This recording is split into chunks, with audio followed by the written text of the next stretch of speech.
Vrede familie, goeiedag. Ek voel so opgewonde. Ek groet julle almal in die wonderlike naam van ons Here Jesus Christus. Ek is besig om die Paasnaweek binne te gaan. Ons het nog 'n paar dae oor. Maar oudergewoonte spreek ek altyd mense toe met die aanloop na die Paasnaweek toe. En ek is so bly om vanoggend met u te kan praat oor die omstandighede rondom die viering van die kruisiging, die begrafnis, die opstanding en dan ook hemelvaart in Jesus naam. Nou hierdeur probeer ek om die waarde van die mens en dan die erns van die kruisiging en die grootheid van God saam te vat in Jesus naam. Want dit is baie, baie belangrik. Ek het agtergekom in my tyd wat ek in die bediening is, dat die mense besef nie hulle waarde nie. Hulle besef nie hoekom God hulle geskape het nie. En hulle besef ook nie die gebeurtenis, die inhoud van die gebeurtenis in die tuin van Eden. En dan ook waarom Jesus na hierdie aarde gekom het. En hoekom hy gekruisig was, hoekom hy moes aan 'n kruishout sterwe. Hierdie dinge ontbreek die mens. Dis hoekom die woord van die Here duidelik is. En vir ons sê in Hosea, dat my mense gaan ten gronde as 'n gevolg van 'n gebrek aan kennis. Kennis van God. Dit is wat ontbreek in ons mense. En daarom geniet ek dit, as ek kan hierdie dinge aan mense verduidelik, as ek ook dan kan mense saam met my vat, sodat hulle kan verstaan waarom Jesus na die aarde gekom het, en waarom hy moes gekruisig word. Halleluja. En hierdie dinge, jy kan alleen die geestelike dinge verstaan, as jy jou onderwerp aan die woord van die Here. Want Jesus maak dit duidelik. Hy sê dit is onmoontlik dat die natuurlike mens die geestelike dinge kan verstaan. Daarom is daar altyd debat, altyd opinies, en dit word altyd geredeneer rondom die Kerstyd en rondom die Paasnaweek. Nou, ek moedig julle aan, moenie vir julle daarin steur nie, want die Heilige Gees het die alleen mandaat om aan ons die verborgenhede van die woord van die Here en die geheimenisse van God aan ons te openbaar. En hy sal jou leer en lei in alle waarheid, want hy is ons enigste ware helper. Nie opinies van buite. Nee, daarom praat ek met u oor hierdie gebeurtenis, die kruisiging. Prys die naam van die Here. U sien dat wat gebeur het in die tuin van Eden. God sê in die boek van Genesis, kom laat ons mense maak na ons beeld en ons gelykenis. En daar is dit duidelik, as ons hierdie woorde gaan ondersoek, dan het God die mens geskape na sy beeld, sy karakter, sy gelykenis, die manier, die gesindheid van Christus. So wat beteken die mens was geskape na die beeld van God, die karakter van God. Daarom moet die mens kan optree en dink en wees en doen soos God. Die gesindheid van Christus is om die bergpredikasies uit te lewe. Jy moet jou naaste lief hê soos jouself. Jy moet jou vyand lief hê en goed doen aan hom. Hierdie is die karaktertrekke van God wat binne in die mens moet wees. Adam en Eva het daaraan voldoen, maar hulle het afvallig geword. En na die afvalligheid het God nie 'n plan gaan maak nie. God het 'n plan in plek gehad. Want omdat die mens uit God uitkom, is die mens die mees belangrikste skakel in die skepping van God. Vir geen ander spesies het hy gesê, kom laat ons diere maak, kom laat ons engele maak, na ons beeld en ons gelykenis. Net vir die mens. Daarom is die mens so kosbaar en dierbaar binne in die ekonomie van God. En dit is wat die mens nie besef nie, omdat hy nie dit geleer word. Die predikers probeer ten alle koste die mens verwyder van God. Die mens los te maak van die Here af. Die mens wil voor te sê dat jy kan nie soos die Here wees nie. En as gevolg van dit het die mens nie 'n wanindruk nie. Het die mens heeltemal vergeet wat sy waarde is. Die mens is 'n ernstige element in God se lewe. Daarom met die afvalligwording daar binne in die tuin, het God onmiddellik klaar besluit wat hy gaan doen om die mens te herwin, die mens terug te bring na hom toe, sodat hy en die mens kan versoen, dat die mens kan deel word van sy koninkryk. Dit is hoe ernstig die mens in God se ekonomie is. En daarom het Jesus, halleluja, die woord het vlees geword en onder ons kom woon.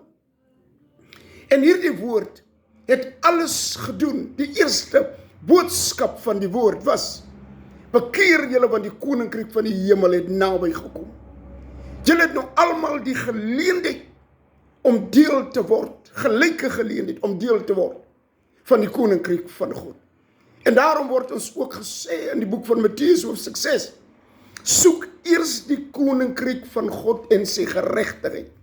Dan het jy nie nodig om vir jou te bekommer oor wat jy gaan eet, wat jy gaan drink en wat jy gaan aantrek nie. En al hierdie ander dinge sal vir jou bygevoeg word. Want as jy 'n koninkryksburger is, dan beteken dit dat jy sal die voordele van die koninkryk van God geniet. God is die enigste voorsiener. Dis hoekom hy die mens wat hy na sy beeld geskaap het, wil terugbring na hom, sodat hulle twee kan versoen. Dat die mens met God kan versoen. Halleluja. Sodat hy 'n burger kan word van die God wat hom geskaap het. Daarom is die bekering so ernstig. Is bekering noodsaaklik. Bekeer julle, want dit is die enigste paspoort wat jou kan laat versoen met God. Die enigste paspoort wat jou kan 'n burger maak van die koninkryk van die Here. Die enigste paspoort wat jou kan toelaat om die koninkryk van God te vind en sy geregtigheid en dan daardie voordele geniet. Dis hoekom Jesus moes by die kruis uitkom. Hy moes sterf sodat hy vir ek en u kan vrykoop van 'n gewisse dood. Vrykoop sodat ons kan versoen met God. Dit is hoe ernstig hierdie tyd is wat ons nou in is. Maar hoekom word dit elke jaar herhaal? Dit is vir ons 'n plesier om die wêreld daar buite te herinner en bewus te maak en ook te predik, die woord aan hulle te gee, dat God het hulle, of hy nou 'n ateïs is, of hy nou 'n godverwerper is, of hy nou 'n woordverwerper is, maak die saak wat hy is. God het hom ook geskaap. Daar dieselfde woord van, laat ons mense maak volgens ons beeld, na ons beeld en ons gelykenis, is ook vir hom.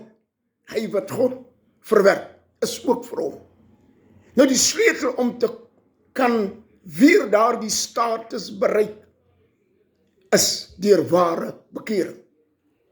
So, hierdie gewoonte, dat ons elke jaar Easter naweek gaan vier, en by geleentheid eet ons sommer lekker curryvis, en hotcross buns, net om die liggaam te versterk, maar ons is gefokus om aan die mense bekend te maak, hulle waarde, want dit is as gevolg van die waarde van die mens, wat Jesus sy lewe moes kom neerlê, en dit weer opneem, sodat die mens kan herenig word met sy God.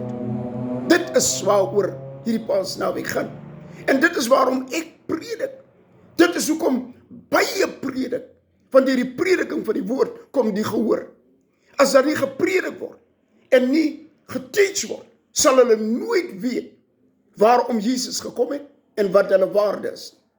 Die kruisdood was absoluut om jou terug te bring na die Here toe. So ons het almal 'n gelyke geleentheid. Die liefde van God was geopenbaar.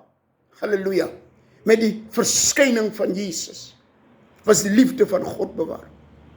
Maar ek wil dit weer eens vir u duidelik maak, dat die liefde van God is nie genoeg om u te versoen met God. Ware bekering, dit is die substance. Halleluja. Dit is die bestaandeel wat ons nodig het om met God te versoen. Ons moet ons waarlik bekeer. Ons moet ons liggame gee, net soos Jesus sy liggaam gegee het, as 'n lewende God welgevalle offer, sodat ons verstand vernuwe kan word en die volmaakte wil van God deur ons kan werk.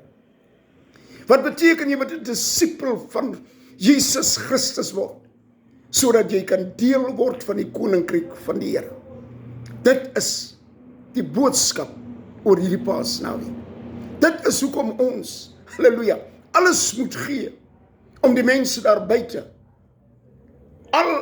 hoewel almal nie die Paasnaweek en ook die Kerstyd sien as die geboorte of die kruisiging van die Here nie.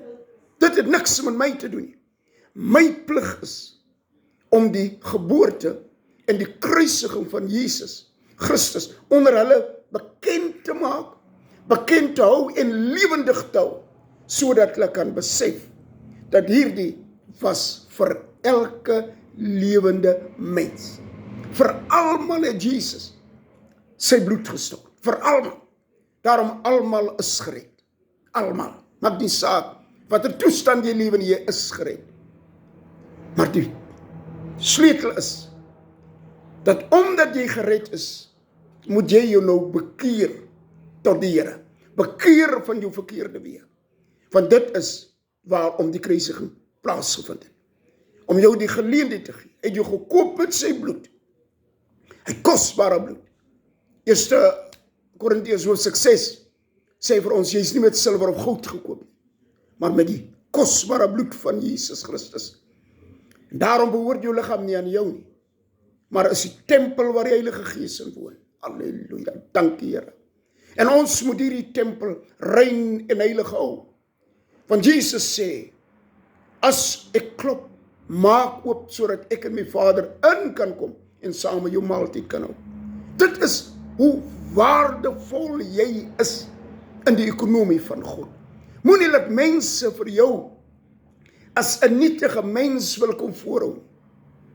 Weet dit, dat jy is geskape volgens die beeld en die gelykenis van God. Daarom is hierdie Paasnaweek, hierdie hele tyd wat ons gaan spandeer, uiters belangrik. Weereens wil ek vir u sê, dat ons gaan in 13de straat, gaan ons 'n tent opsit van die woensdag aand, tot die sondag aand. En daar sal 'n gedreun wees. Daar gaan ons alles gee en alles doen om die wêreld bewus te maak dat Jesus Christus het sy lewe neergelê vir ek en vir u, vir ons almal. En daarom moet ons bekeer, sodat ons met God kan versoen en sy koninkryk vind en sy geregtigheid en 'n koninkryksburger kan word. Daar in daardie tent gaan ons die bad ernstig roer. Prophet Joyce de Water, die vrou van ons ontslape broer, Apostel Steven de Water, myself, Apostel Greef, Apostel Patrick Stoffels, Pastor Jan Greef, en sy vrou, Mama Ruthie Susan Greef. Hulle is die host. Halleluja. Body of Christ, hulle is die host. En daar gaan ons alles doen wat die Heilige Gees ons toelaat en beveel om te doen. Die Here seën u, luister na hierdie boodskappe en forward dit, stuur dit uit na ander mense. Ek soek nie likes nie. Ek wil net die ander moet ook hoor waaroor die evangelie gaan. in Jesus naam. Amen.